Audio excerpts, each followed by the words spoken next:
Santos e Aldo Rebelo aqui no nosso programa. A gente começa esse bloco com a pergunta do Mitre. Vamos lá, Mitre. O Brasil hoje está discutindo aí algumas matérias que já estão fazendo parte do dia a dia do Congresso, né? Uma delas é essa redução das horas de trabalho, esse projeto que está aí. Um projeto que eu até...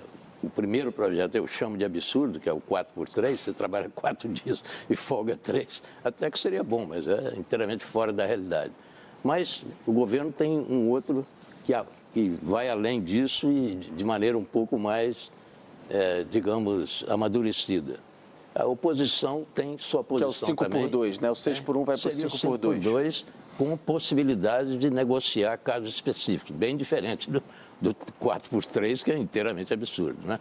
Mas, enfim, esse assunto veio para ficar, vai ser discutido e vai acabar sendo indo à votação no Congresso. Eu queria a opinião do Aldo e depois a opinião do Renan, porque é um assunto que estarão esse assunto estará nas primeiras páginas dos próximos dias. Na verdade, já foi aprovado por unanimidade na comissão da Câmara. Mas aí é só a constitucionalidade, né, da matéria. Mas a tendência é que esse processo vá reproduzir essa votação na Comissão de Constituição e Justiça, porque todos os partidos, tanto os do governo quanto os de oposição, estão lá representados. Eu vi a declaração do líder do PL, o deputado Sóstenes, dizendo que não ia fazer nenhum contraponto a isso, porque não ia querer dar discurso para o PT e para o Lula. O que é que eu acho? O que eu acho que a discussão essencial do país, ela fica de fora nesse debate.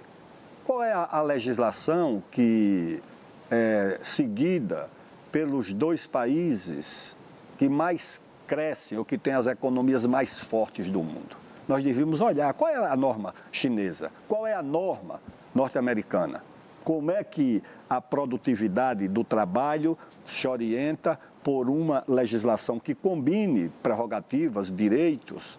A China é o país que nos últimos 10 anos mais aumentou no dia a dia do Congresso.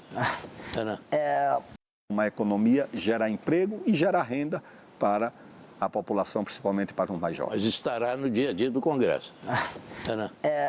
Eu não sei exatamente se a votação vai acompanhar o que aconteceu na CCJ. Para mim, há um vício de origem nessa história. E qual é o vício de origem? O fato de ser uma PEC. Não precisava ser uma PEC. O governo é projeto. Poderia ser é que o que passou na CCJ é a PEC. Foi a PEC, mas o governo vai apresentar um projeto. Como a PEC está andando, o showzinho está rodando na PEC. E me parece que é uma vontade dos parlamentares à esquerda em se promoverem discutindo isso, e os parlamentares de direita em não gerar rejeição. Já é a segunda vez que uma pauta que é cara para a esquerda conta com a capitulação da direita. O bolsonarismo lá no PL da misoginia votou junto com a esquerda e depois fica apontando o dedo para todo mundo, chamando todo mundo de comunista se você não apoia cegamente o Bolsonaro, o que é uma covardia, uma capitulação. Inclusive combina muito com o Flávio Bolsonaro, que não gosta de ir em programas como esse aqui e que disse publicamente que não pretende mostrar suas propostas porque isso pode tirar voto dele. Eu tenho que falar o que é impopular. Este projeto, ele é picaretagem. E é picaretagem para pegar, especialmente trabalhadores urbanos que gastam boa parte do seu dia no trânsito, e é uma pessoa que sai de uma periferia e vai trabalhar no centro aqui em São Paulo, demora 2 horas. Perde 2 horas para ir, 2 horas para voltar.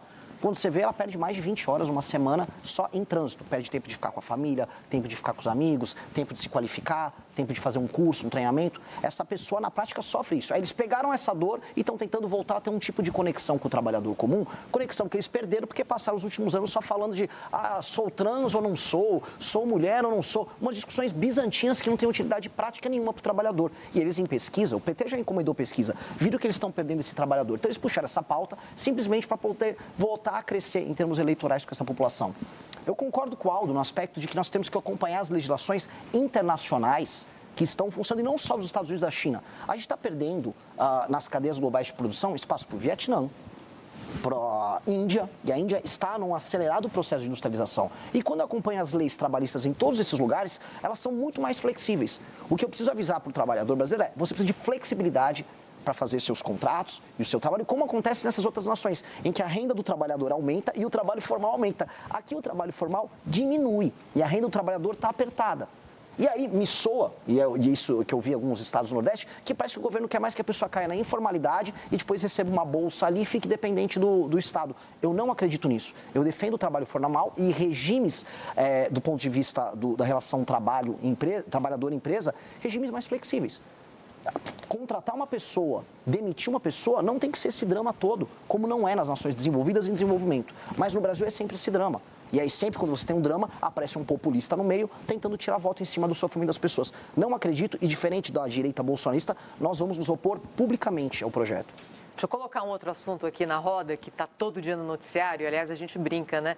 Eu participo do Jornal Gente, na Rádio Bandeirantes, na Band News TV, que há alguns anos não houve edição do jornal em que a sigla STF não tenha sido